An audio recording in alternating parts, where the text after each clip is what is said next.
The Cavalcade of America, presented by DuPont.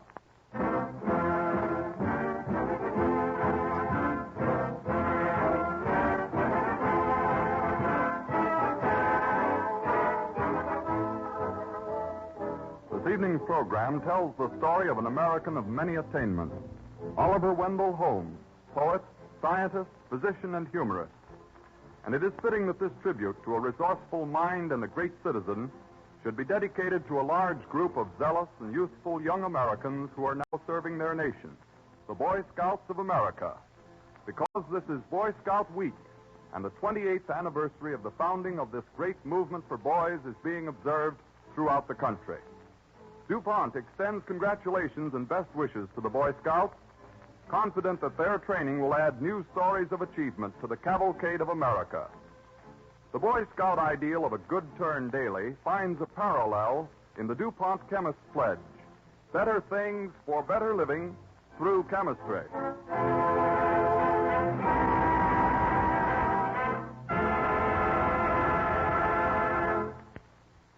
As an overture, Don Voorhees and the DuPont Cavalcade Orchestra play Arthur Schwartz's new hit from the musical comedy Between the Devil, I See Your Face Before Me.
DuPont Cavalcade moves forward.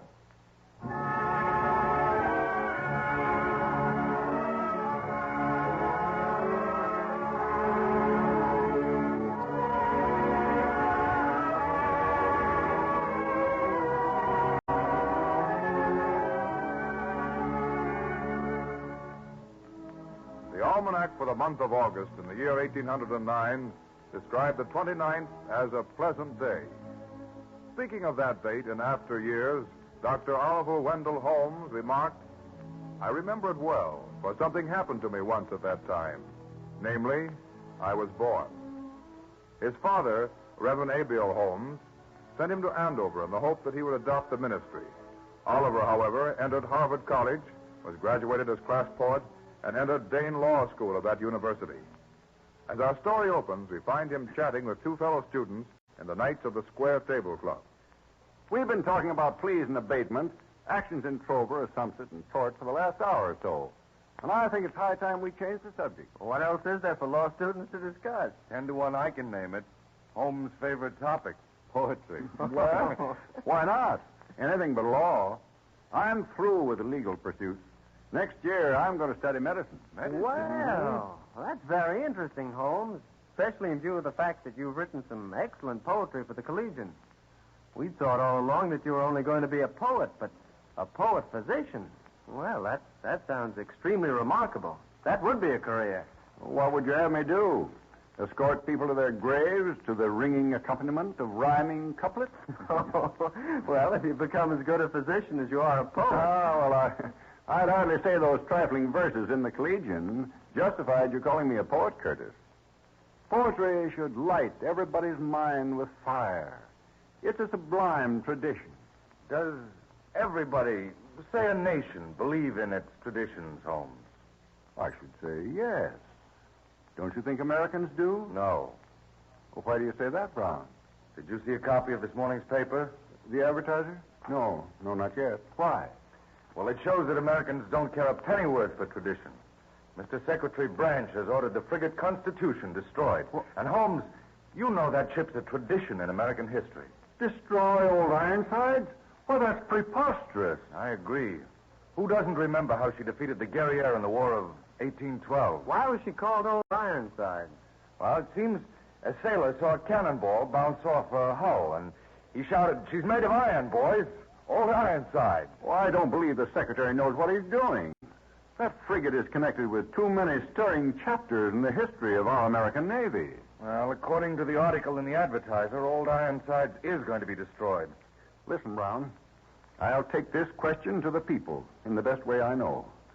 Now, if I can write a poem that will make Americans realize how much Old Ironsides has done for our country, maybe they'll write to Secretary Branch. You mean the people will protest against his order to destroy Old Ironsides, Holmes? Exactly. Well, aren't you overestimating the effect a poem can produce, Holmes? Well, we'll see about that.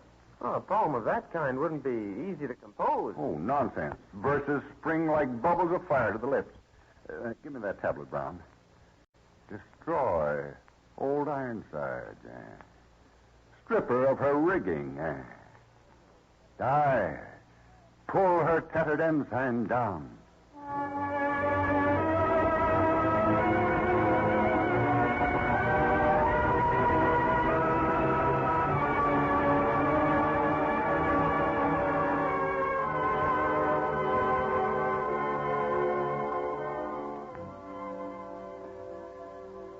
Holmes originally wrote the first line of his now famous ode to read, "I pull her tattered ensign down." But in revising it for book publication, he changed only one word, "I tear her tattered ensign down." It is a stirring poem, rising to an inspiring climax. Set every threadbare sail, and give her to the god of storms, the lightning, and the gale. An impetuous ode which many an American schoolboy has come to know by heart. A ringing, fiery poem, which circulated in the country's newspapers, bringing national fame to Oliver Wendell Holmes at the age of 21. A few weeks later, we find an old man and a little boy rowing a small boat near the frigate Constitution, which is lying in the Boston harbor. I'm glad you rowed me out to see Old Ironsides for the last time, Grandfather. And I'm sorry it is the last. Well, we'll miss her. It's a pity when you come to think of it, Jimmy, that all American boys and girls your age can't see her. Won't ever be able to see her. Just to look at her now is an inspiration. And it used to be, too. when you'd see her on a bright morning in May with her white sails in the sun and the gulls flapping and crying about her mast and the white foam splashing against her bow. I wish we could stop Secretary Branch from destroying Old Ironside. I read a poem in the paper the other day that said it was a shame to sink her. You remember it? I'll say I do. That was a great poem. And they say it was written by only a boy at that. I'd like to meet him, I would. I remember his name. Oliver Wendell Holmes. You know, Jimmy, there must have been thousands of people in our country who read Holmes' poem in the papers. Thousands who feel about Old Ironside as we do, as Holmes must have. I wrote a letter to Secretary Branch after I read that poem and asked him not to destroy Old Ironside. And Grandfather, maybe 100 other people did, too. But do you think that'll do any good? Well, I hope so. Well, there seems to be quite a crowd on the dock today. Wonder what's up? Seems to be a lot of excitement. Looks like everybody in Boston's here. Maybe they've all come down to have a last look at Old Ironside. Well, watch out now as we hit the dock, Jimmy. Oh, yes. That's it. Now, give me a hand. Up you come. All right. Now, come on. We'll find out what's up. All right. Hello, Seth. Say, Seth, what's the trouble? There's a big trouble afoot. See those fellas over there? They're going to sail Old Ironsides down the bay and sink her. Somebody ought to put a stop to it. Already? They can't destroy Old Ironside as soon as this. Maybe you think not, Sonny. That's what they aim to do right now. We'll see about that. Let's stand together, men. Are you with me? All right, then. Now, listen. We're not going to let anybody lay a finger on Old Ironside. No, sir. Hey, who said that? I did. And we mean it. Old Ironsides must be preserved. Now, my men and I have orders from the Navy Department to destroy the ship's Constitution, and nobody's going to stop it. Oh, is that so? Well, we'll see about that. I can't help it. The point is whether you like it or I like it. We've got our orders to destroy her. Well, now, listen, folks. Listen, are we going to stand by and let them do it? No! Wait now, man! Look out now, all of you! There's going to be trouble here! The horseman, let him through. Yeah? Wait a minute, Captain Carl. What is it? I just rode over here with new orders from the Navy Department. New orders, Navy Department. Secretary Branch has revoked his order. What? Old Ironside is going to be preserved.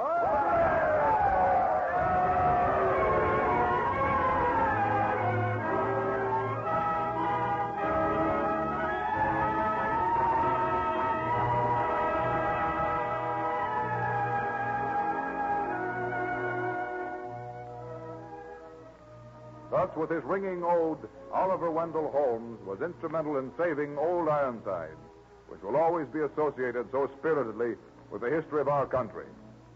After studying medicine in Paris, he took his MD at Harvard, commenced practice, and soon became a professor at the university's medical school. One night, we find him talking with his wife, Amelia, in the parlor of their home in Boston. You've been working frightfully hard these past few weeks, dear. Don't you think you better rest tonight? I must finish this essay on puerperal fever, Amelia. It's a tremendously important task. I am seeking to prove that puerperal fever is contagious. Oh, yes, that's what Susan's got. Came on her when her baby was born.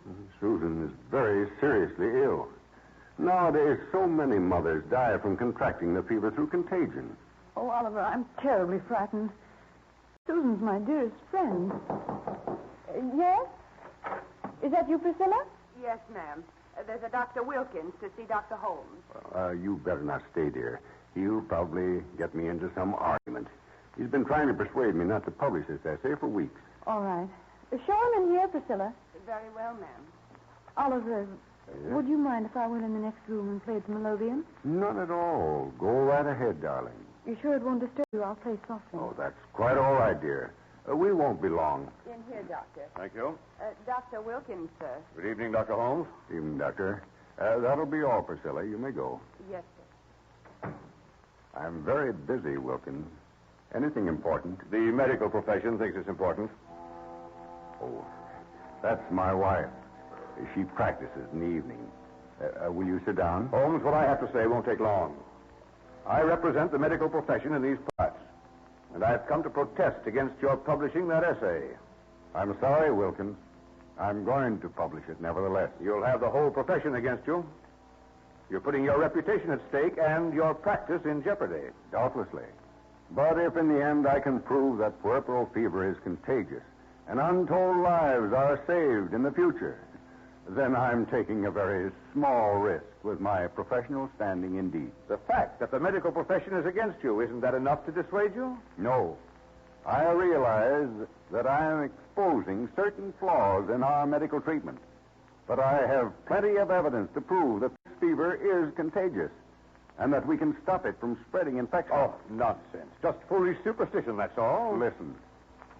I know a woman, friend of my wife, who is suffering from this fever now. I wouldn't say this to my wife, but her friend Susan undoubtedly contracted this infection at the hands of one of our careless physicians. I'm afraid she's going to die. Oh, that's ridiculous. The medical profession knows what it's talking about, Holmes. The trouble with you scientists is you like to be melodramatic too often. That woman won't die.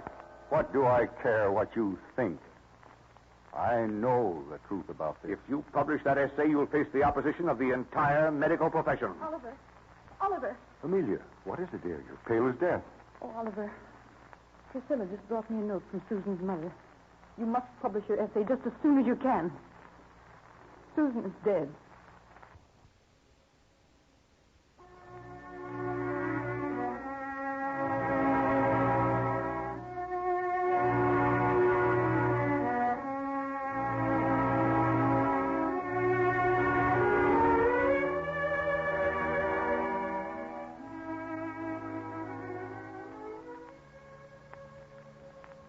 Holmes' essay on the contagiousness of puerperal fever was an original and greatly valuable contribution to medical science, made even before the early experiments of Louis Pasteur on the same subject.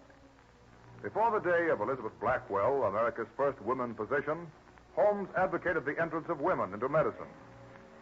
In his role as poet and humorist, he was one of the founders of the Saturday Club, which met at Parker's in Boston, a circle that included James Russell Lowell, Nathaniel Hawthorne, Henry Wadsworth Longfellow, Ralph Waldo Emerson, and John Greenleaf Whittier. One night in 1857, Holmes is engaged in lively discussion at the Saturday Club. American literature did have an adequate and available organ of great authorship in the past. I might say the rapid past, since it existed only 4 years, from 1831 until 1835. I mean the New England magazine. Oh, yes, I remember it. Most of us used to contribute to it, I think. You did, Hawthorne. Yes. You, Law. Right. I recall your own contributions to the magazine with enormous pleasure, Dr. Holmes. Weren't you the autocrat of the breakfast table? I was, Mr. Emerson, for 2 numbers. But I haven't written anything under that name for over a quarter of a century. Ah, what a pity. America hasn't a magazine like that one today. We've seen the nation develop along various scientific lines. And we, as men of letters, should see that it progresses in the field of literature. We must establish this magazine, gentlemen. Oh, but we couldn't go into the publishing business and set up such a magazine. Most of us don't know 2 pins about business. But if someone else established the magazine, then all of us ought to become contributors to it. I like to think that we represent the best there is in contemporary American letters. That's what my wife said of this club. A mutual admiration society. Well, every one of us really should contribute to it. That is, if it's ever to exist. The publishing firm of Phillips, Sampson and Company have established such a magazine. And its editor is none other than our friend James Russell Lowell. They are both gentlemen that I agreed to accept, only on condition that Dr. Holmes become the first contributor. And I am more than willing. Will you all help out? Well, I agreed, of course. I plan to write a series of essays under that old name of mine, the autocrat of the breakfast table. Let me see. It's about a quarter of a century since I composed anything under that title. Now, perhaps I should begin like this. I was just going to say, when I was interrupted 25 years ago. Well, what are you going to call the magazine, Holmes? A name that we hope will one day stand for much in the development of American literature. The Atlantic Monthly.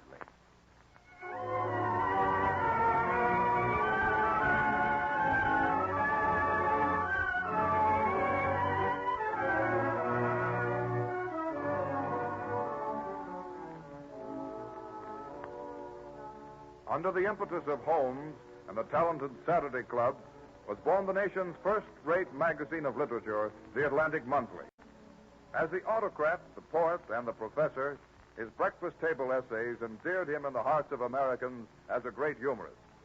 Holmes, the poet who wrote Old Ironsides and The Last Leaf, which Abraham Lincoln knew by heart, was also the scientist who coined the medical terms anesthesia and anesthetic, and a novelist whose Elsie Venner was enthusiastically acclaimed. At the Hotel Brunswick in Boston, Holmes' 70th birthday was celebrated at a breakfast given in his honor, where we find him talking with Ralph Waldo Emerson at its close. I haven't seen you since your son Wendell was appointed to the Supreme Judicial Court of Massachusetts, Dr. Holmes. I imagine you must be well pleased with him. Yes, to think of it. My little boy, a judge, and able to send me to jail if I don't behave myself. Yes, I'm very happy today. I rather feel as if I were wearing a suit of sunshine. Everybody's been so good to me.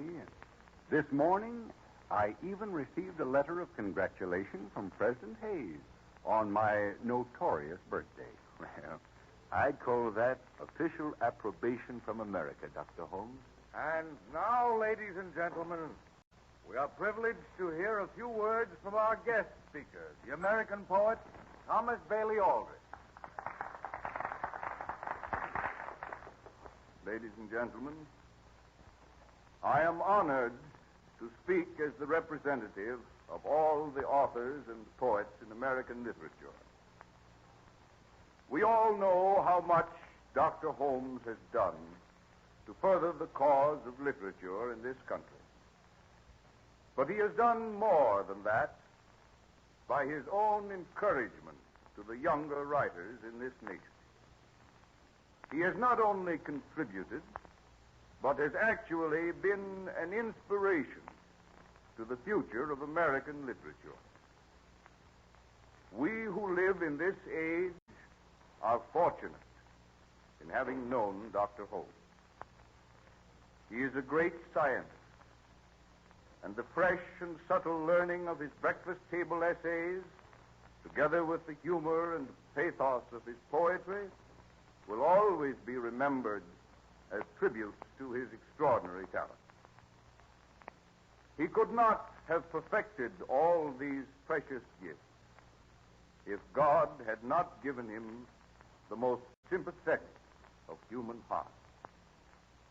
Ladies and gentlemen, I present to you Dr. Oliver Wendell Holmes. Thank you. There is only one way I can reply to Mr. Aldrich's eulogy. You have all grown used to it. It's a typical way I have of speaking. And so, I'm going to read you my last little poem. Youth longs, and manhood strives, but age remembers, sits by the raked-up ashes of the past, spreads its thin hands above the whitening embers that warm its creeping lifeblood till the last.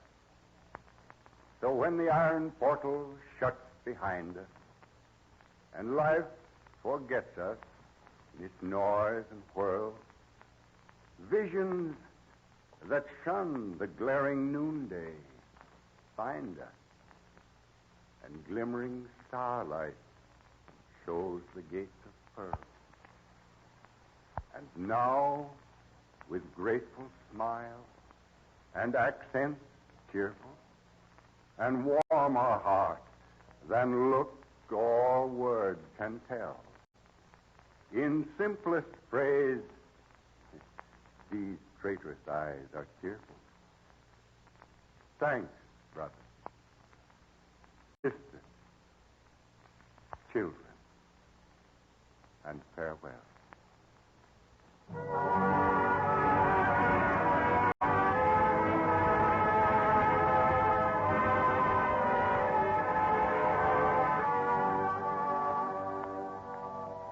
When he was 77 years old, Oliver Wendell Holmes took his second trip to Europe. He was acclaimed everywhere. Oxford and Edinburgh conferred honorary degrees on the American poet position, as did Cambridge, where the undergraduates burst into song at the ceremony, chanting in unison, Holmes, Sweet Holmes. He was to live until the publication of his son's book, The Common Law, made the second Oliver Wendell Holmes recognized as one of the greatest legal thinkers in the history of jurisprudence. Death came to Dr. Holmes while he was sitting in his study on October 7, 1894. He was 85 years old. An outstanding American physician, scientist, poet, and humorist, DuPont pays tribute to Oliver Wendell Holmes, an inspiring figure in the cavalcade of America.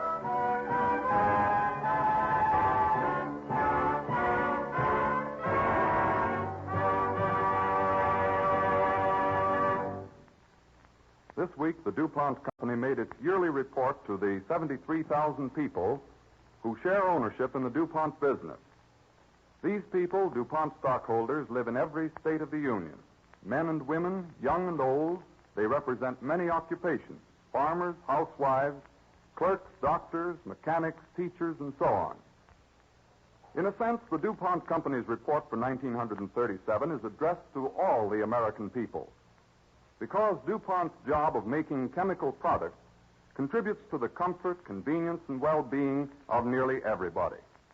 Raw materials purchased for these products come from farms, forests, and mines throughout the nation. The DuPont plants mean jobs and added income to 69 communities in 27 states. And DuPont products serve useful purposes in almost every home and every business. Research is the very heart of the chemical industry, and the annual report shows how important it is that this work be carried on through good times and bad.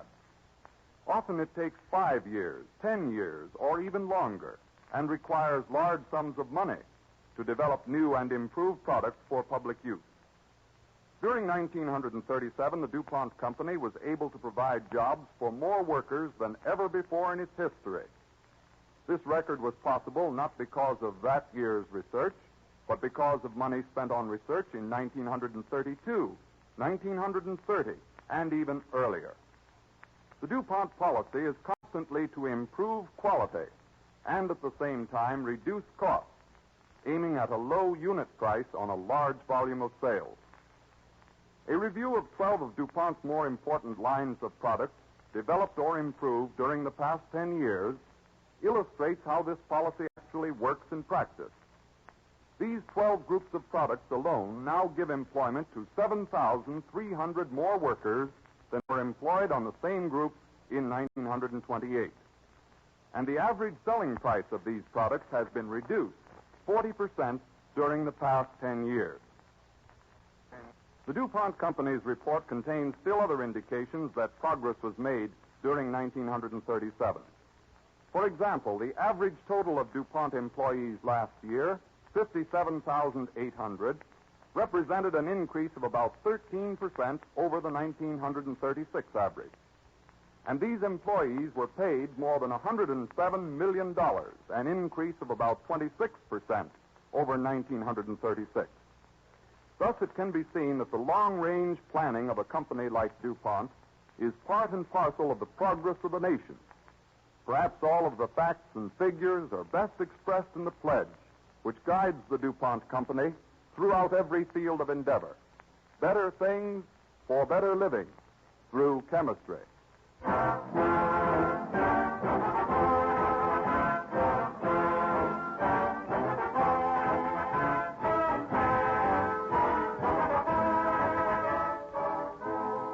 The story of the Louisiana Purchase, of how the American government obtained the vast stretches of the great Northwest, will be the subject of our broadcast when next week at the same time, DuPont again presents The Cavalcade of America.